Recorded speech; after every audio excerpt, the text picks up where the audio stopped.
Hello friends, അകലെ latest review. കൊച്ചമണി അമ്പിയോട് ചോദിക്കുക, ഈ ആനവരട്ടിപ്പാറ ബ്രിട്ടീഷ് ബംഗ്ലാവ് എവിടെയാ അമ്പിയെ?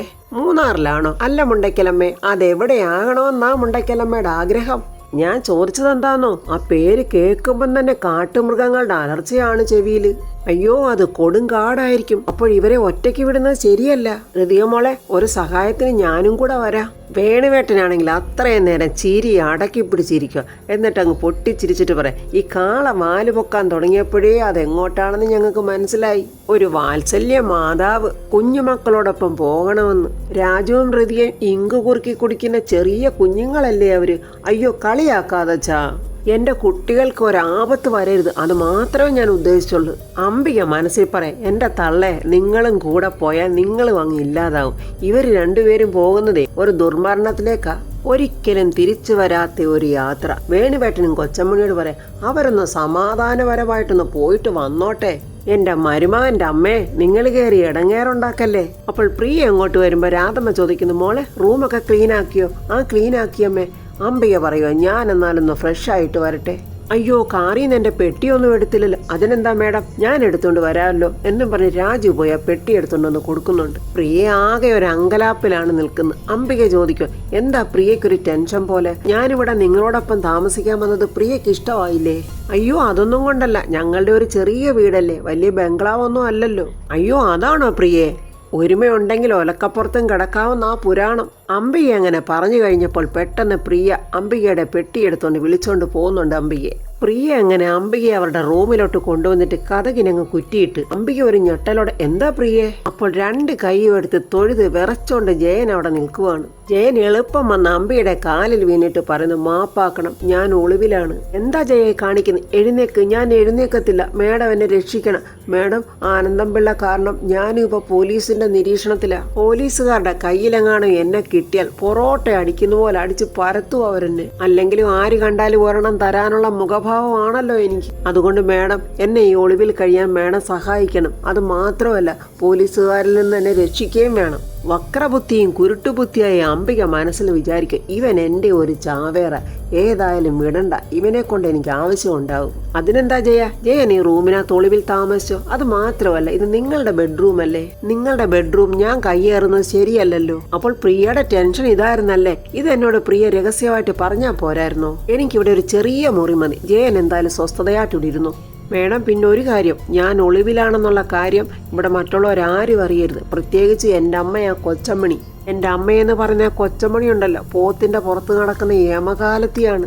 ഇല്ല ജയ, ഞാൻ ആരോടും പറയില്ല എന്ന് പറഞ്ഞിട്ട് അംബിക പ്രിയയും കുട്ടി വേറെ മുറിയിലോട്ട് പോവുകയാണ്. അംബികയും പ്രിയയും വരുന്ന കണ്ടുകൊണ്ട് രാധമ്മ ചോദിക്കുന്നു, അയ്യോ മേഡം, ആ മുറി ഇഷ്ടപ്പെട്ടില്ലേ?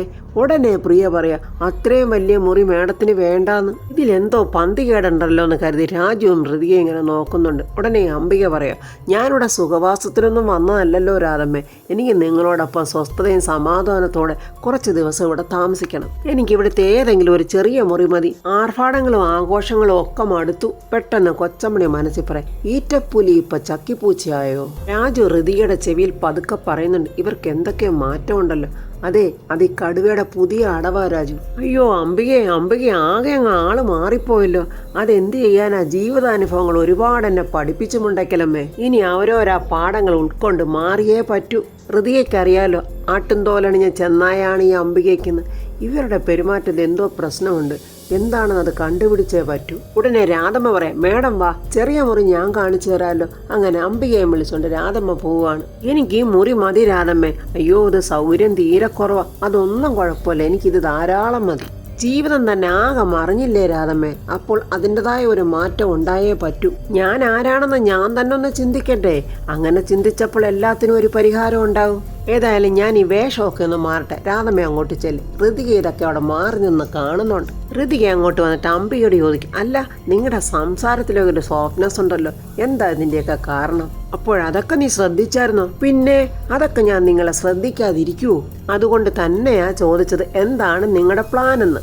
എൻ്റെ പ്ലാൻ എന്താണെന്ന് നിനക്ക് വഴിയേ മനസ്സിലായിക്കോളും. ഋതിക പറയാം, ഒരു കാര്യം എനിക്ക് നിങ്ങളോട് പറയാനുള്ളൂ. ഇത് ഞാൻ ജനിച്ചു വളർന്ന എൻ്റെ വീടല്ല, ഇതെൻ്റെ ഹസ്ബൻഡിൻ്റെ വീടാ. ഇവിടെ ഉള്ളവരൊക്കെ പാവങ്ങളും വളരെ നല്ല മനുഷ്യരുമാണ്. ദയവ് ചെയ്ത് നിങ്ങൾ ഇവിടെ കിടന്ന് പ്രശ്നങ്ങളൊന്നും ഉണ്ടാക്കരുത്, അവരുടെ സ്വസ്ഥത കളയരുത്. പ്രശ്നം ഉണ്ടാക്കാതെ അംബിക തോറ്റു കൊടുക്കുമെന്ന് നീ കരുതിയോടി? ഒരിക്കൽ തോറ്റുപോയെന്ന് കരുതി ഇനി ഒരിക്കലും ജയിക്കില്ലെന്ന് നീ കരുതിയോ?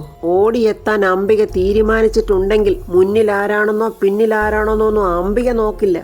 എൻ്റെ മുന്നിലുള്ളവരെയും പിന്നിലുള്ളവരെയും തീർത്തിട്ട് ഞാനങ്ങ് മുന്നേറും. നിങ്ങളിങ്ങനെ നിങ്ങളുടെ ജീവിതം അവസാനം വരെ നിങ്ങളിങ്ങനെ പ്രശ്നം ഉണ്ടാക്കിക്കൊണ്ടേയിരിക്കും അല്ലേ?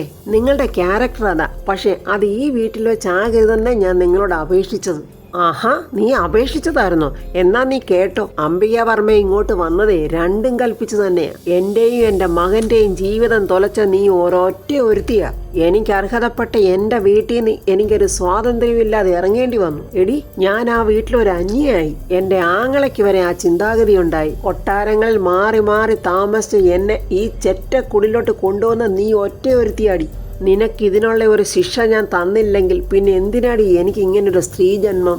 എടി ഋതികയെ, നീ ഓർത്തോ, നിന്നോട് പകരം വീട്ടിയില്ലെങ്കിൽ എൻ്റെ ഈ അംബിക വർമ്മ എന്ന പേര് ഞാനങ്ങ് മാറ്റിക്കളയും. ഋതിയെ കളിയാക്കി ചിരിച്ചോണ്ട് പറയാം, എന്നാൽ എത്രയും പെട്ടെന്ന് നിങ്ങളൊരു നല്ല പേര് കണ്ടുപിടിച്ചോ. ഉറപ്പായിട്ടും നിങ്ങളുടെ പേര് മാറ്റേണ്ടി വരും. എടി, അംബിക എന്ന പേരിന്റെ അർത്ഥം നിനക്കറിയാവോ? എനിക്കറിയാലോ.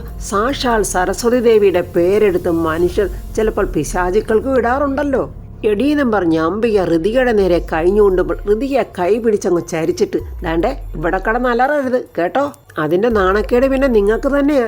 ഒരു കാര്യം നിങ്ങൾ ഓർത്താ നല്ലത്, ഇവിടെ കിടന്ന് നിങ്ങൾ എന്ത് അഭ്യാസം കാണിച്ചാലും ഞാൻ അറിയും. അപ്പോൾ തന്നെ അതിനുള്ള മറുമരുന്ന് ഞാൻ തരികയും ചെയ്യും. ഞാനേ പ്രതാപവർമ്മയുടെ സൂര്യമംഗലത്തെ പത്മാവതിയുടെയും മകളാ. അത് നിങ്ങൾ ഓർത്തോ എന്ന് പറഞ്ഞിട്ട് ഋതിക പോകാനൊരുങ്ങുമ്പോൾ, എടി നിക്കവിടെ, നീ എപ്പോഴും പ്രതാപവർമ്മയുടെ മകൾ എന്ന് വിളമ്പുന്നുണ്ടല്ലോ. അത് തെളിയിക്കാനേ ഒരേ ഒരു സാക്ഷിയേ ഉള്ളു. ആ സാക്ഷി അതിന് എവിടാണെന്ന് വല്ലോ നിനക്കറിയോ? അയ്യോ എൻ്റെ അംബികെ, അതോർത്തിനി അംബിക ബുദ്ധിമുട്ടണ്ട. ആ സാക്ഷിയൊക്കെ ഞങ്ങൾ എപ്പോഴേ കണ്ടെത്തി കഴിഞ്ഞു. അങ്ങനെ അംബികയുടെ മനസ്സിലോട്ടൊരു തീക്കനലിട്ടിട്ട് ഋതിക അവിടെ നിന്ന് അങ്ങ് പോയി. ഭൂമുഖത്താണെങ്കിൽ വേണുവേട്ടനും കൊച്ചമ്മണിയും അംബിക അവിടെ ഇരിക്കുക. ആ സമയത്ത് രാധമ്മ എന്തൊക്കെയോ പാക്ക് ചെയ്തോണ്ട് പോവുക. എന്റെ രാധമ്മ, പിള്ളേരെവിടെങ്കിലും യാത്ര പോകുമ്പോൾ പഴയതുപോലെ അവലൂസുണ്ടയും അച്ചാറും ഒന്നും വെക്കല്ലേടി. അവർക്ക് ആവശ്യമുള്ളതൊക്കെ അവർ താമസിക്കുന്നിടത്തൊന്നും കിട്ടും. അയ്യോ എൻ്റെ വേണുവേട്ട, ഇത് അവലൂസുണ്ടേ അച്ചാറും ഒന്നുമല്ല, ഋതുമോൾ ഉപയോഗിക്കുന്ന ഷാമ്പൂ ഒക്കെയാ. പണ്ട് നിനക്ക് ഇങ്ങനൊരു സ്വഭാവം ഉണ്ടായിരുന്നു, അതുകൊണ്ട് ഞാൻ പറഞ്ഞതാ. കാലം മാറുന്നതനുസരിച്ച് എല്ലാവരും മാറില്ലേ? ഈ രാധമ്മയും മാറി വേണുവേട്ടാ. കൊച്ചമ്മണി എന്തോ ഓർത്തിരുന്ന് ചിരിക്കുക. അംബികയോർക്ക് എന്തിനാ വല്യമ്മ ഇങ്ങനെ ഒറ്റയ്ക്കെന്ന് ചിരിക്കുന്നത്? വേണുവേട്ടൻ വിടുവോ?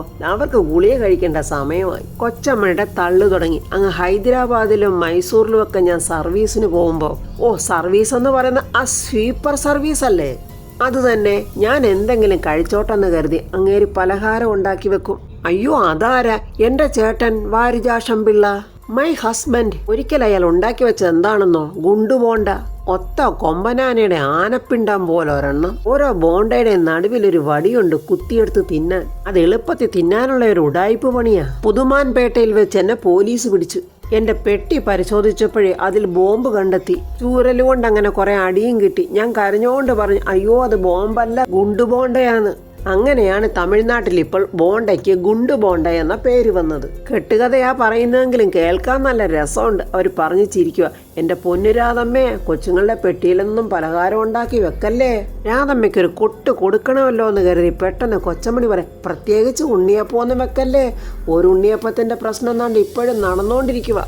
വേണുവേട്ടന് ദേഷ്യം വന്നിട്ട് രാധമ്മ വഴക്ക് പറയാം, ഈ കിളവിക്ക് കുറച്ചുകൂടെ വെച്ച് വിളമ്പി നീ കൊടുക്ക്. കണ്ടില്ലേ, അന്നം കൊടുക്കുന്ന കൈക്ക് തന്നെ കടിക്കുന്നത്. അവരെന്ത് വേണേലും പറഞ്ഞോട്ടെ വേണുവേട്ട, എൻ്റെ മനസ്സ് ദൈവം കാണുന്നുണ്ട്, എനിക്ക് അത് മതി. അംബിക പിശാശ് മനസ്സിൽ പറയും, ആ അബോർഷൻ നടക്കാനുള്ള കെമിക്കൽ കൊടുത്തത് ഞാനാണെന്ന് എനിക്കും രുക്മിണിക്കും മാത്രമേ അറിയാവൂ. ഒന്നും അറിയാത്തവളെ പോലെ അംബിക, അല്ല ശ്രീലക്ഷ്മി ഇപ്പോഴും നിങ്ങളുടെ ശത്രുതയിലാണോ? കൊച്ചമ്മണി പറയാം, ശത്രുതയിലാണോന്നോ? അവളും അവിടെ ഭർത്താവും വന്ന് ഏതു നേരം ഇവിടെ രാധമ്മയുടെ നേരെ വെല്ലുവിളിയാ. ഇങ്ങനെയും തലതെറിച്ച ഒരു മോളുണ്ടോ? ഉടനെ അംബിക പറയും, ആ ശ്രീലക്ഷ്മിയെ കണ്ടാലറിയാം, അവളുടെ മുഖത്ത് എഴുതി വെച്ചിട്ടുണ്ട് അഹന്ത.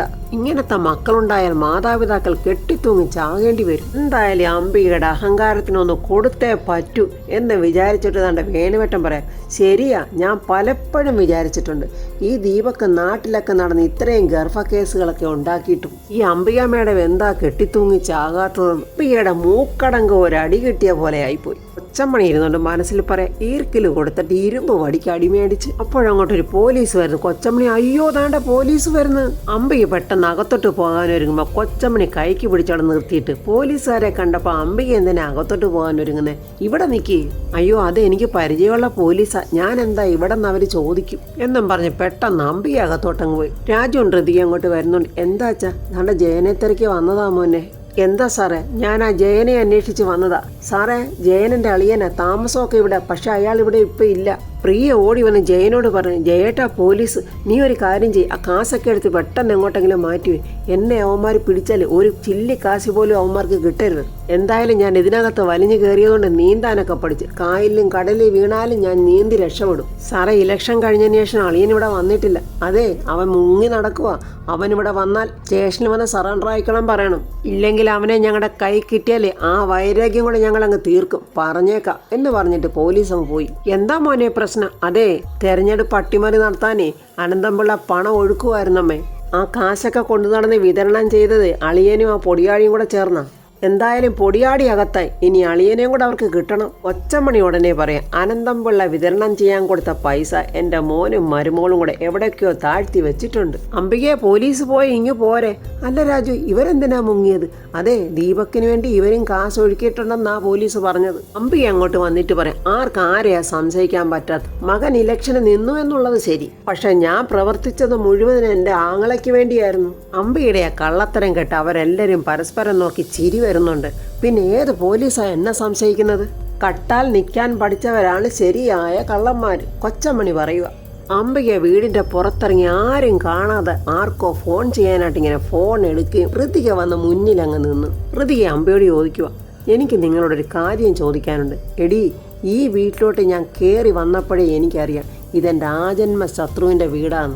ഒരു ചോദ്യം മാത്രമല്ലടി, 1000 ചോദ്യം ഞാൻ നിന്നിൽ നിന്നും പ്രതീക്ഷിക്കുന്നുണ്ട്. നീ എന്നോട് ചോദിക്ക്, ഓരോ ചോദ്യങ്ങൾക്ക് ന്യായമായ ഉത്തരം തരാൻ ഞാൻ റെഡിയാടി. എന്നാൽ ഇപ്പൊ ഒറ്റ ചോദ്യമുള്ളൂ, അതിന് സത്യമായ ഉത്തരം കിട്ടണം. സത്യം പറഞ്ഞില്ലെങ്കിൽ നിങ്ങളെ കൊണ്ട് ഞാൻ പറയിപ്പിക്കും. ആഹാ, ഇത് തുടങ്ങിയപ്പോഴേ ഭീഷണിയാണല്ലോടി. ഈ ഭീഷണിയിലൊന്നും പേടിക്കാത്തവളായി അംബികയെന്ന് നിനക്കറിയാവുന്നതല്ലേടി. പിന്നെ എന്തിനാ പെണ്ണെ എന്നെ വരട്ടുന്നു? അതെ, അച്ഛനെ യാത്ര അയക്കാൻ പോയപ്പോ ഒരു സംഭവം ഉണ്ടായി, അത് നിങ്ങൾ ഓർക്കുന്നുണ്ടല്ലോ? അതെ, ഞാൻ ഓർക്കുന്നുണ്ട്. സാഹിത്യ ഭാഷയിലെങ്ങാനും പറയണോ ഇനി? 2 ക്ഷുഭിത ജനങ്ങൾ പ്രതാപനെ ഇൻസൾട്ട് ചെയ്യുകയും കള്ളക്കിഴവനെന്ന് വിളിക്കുകയും ഷർട്ടിൽ മഷി ഒഴിക്കുകയും ചെയ്തു. അപ്പോഴംബികയ്ക്ക് കൃത്യമായിട്ട് കാര്യം ഓർമ്മയുണ്ട്. അയ്യോ, പിന്നെ അതൊക്കെ മറക്കാൻ പറ്റുമോ? എന്റെ ആങ്ങളെ നേർക്കുണ്ടായ പൊളിറ്റിക്കൽ അറ്റാക്ക് അല്ലേ അത്? സത്യം പറ, ആ ചെറുപ്പക്കാരെ കൊണ്ട് പറയിപ്പിച്ചത് നിങ്ങളല്ലേ? അതേടി, ആണെങ്കിൽ എന്താ? അല്ല, അതിൽ യാതൊരു പങ്കും എനിക്കില്ലെന്ന് പറഞ്ഞാൽ നീ അത് വിശ്വസിക്കത്തില്ല. അതുകൊണ്ട് ഞാൻ ചോദിക്കുക, ഞാൻ തന്നെ ആണെങ്കിൽ നിനക്കെന്നെ എന്ത് ചെയ്യാൻ പറ്റൂരി? ദാണ്ടെ നിങ്ങളെ ഞാൻ വിറപ്പിക്കാതടി. അങ്ങനെ വിറയ്ക്കുന്നവളല്ലടി അംബിക. പ്രതാപന്റെ വെറും വളർത്തു മകളായ നിനക്ക് പറ്റിക്കാമെങ്കിൽ അവന്റെ സ്വന്തം ചേച്ചിയായി എനിക്ക് എന്തുവാകാം. ദേഷ്യം കൊണ്ട് വിറയ്ക്കുക ഋതിക. ഞാൻ പ്രതാപവർമ്മയുടെ വളർത്തുമകളാണെന്നുള്ള നിങ്ങളുടെ ഈ ഉണ്ടല്ലോ, അത് നിങ്ങളുടെ കൊലപാതകത്തിൽ കൂടി അവസാനിക്കത്തുള്ളെങ്കിൽ ഞാൻ അത് തന്നെ അങ്ങ് ചെയ്യാം. നിങ്ങളെ ഇന്ന് ഞാൻ കൊല്ലുക എന്നും പറഞ്ഞ് ഋതിക ദേഷ്യത്തോടെ അംബികയുടെ കഴുത്തിന് കുത്തിപ്പിടിച്ചിങ്ങനെ ഞെരിക്കുവാണ്. രാജു കണ്ടോണ്ട് അയ്യോ ഋതു എന്നും പറഞ്ഞ് ഓടി വരുവാണ്. വല്ല ചാതിലും കഷ്ടപ്പെട്ട് രാജു രണ്ടുപേരെയും പിടിച്ചു മാറ്റുക. ഋതു, ഇവരെ തട്ടിക്കളയണമെങ്കിൽ അതിന് ഈ വീട് തന്നെ തിരഞ്ഞെടുക്കണമെന്നുണ്ടോ? അതിന് ഋതുവും ഞാനും വെറുതെ പ്രതികളാകണമെന്നുണ്ടോ? കൊലപാതകി ആരാണെന്നറിയാതെ ഏതെങ്കിലും ഒരു കായലിൽ ഇവരുടെ ശവം ഇങ്ങനെ ഒഴുകി നടക്കുന്നതല്ലേ നല്ലത്? അംബിക ഒന്ന് വെന്തെങ്കിലും എടാ എന്നും പറഞ്ഞ് രാജുവിന്റെ നേരെ അലറുവാണ്. അപ്പോൾ ഫ്രണ്ട്സ്, രണ്ടും കൽപ്പിച്ചാണ് അംബിക രാജുവിന്റെ വീട്ടിൽ വന്നിരിക്കുന്നത്. ആ വീട്ടിൽ എന്തെല്ലാം ചെയ്യാവോ അവരുടെ എല്ലാം സ്വസ്ഥതയും കളഞ്ഞ് ആ ജയനെ പിടിച്ച് പോലീസിലും കൊടുക്കും.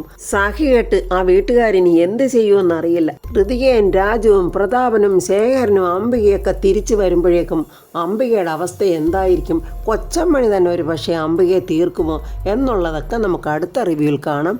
എൻ്റെ ഈ റിവ്യൂ ഇഷ്ടപ്പെട്ടാൽ ലൈക്കും കമൻസും, സബ്സ്ക്രൈബ് ചെയ്യാത്തവർ സബ്സ്ക്രൈബ് ചെയ്യണേ.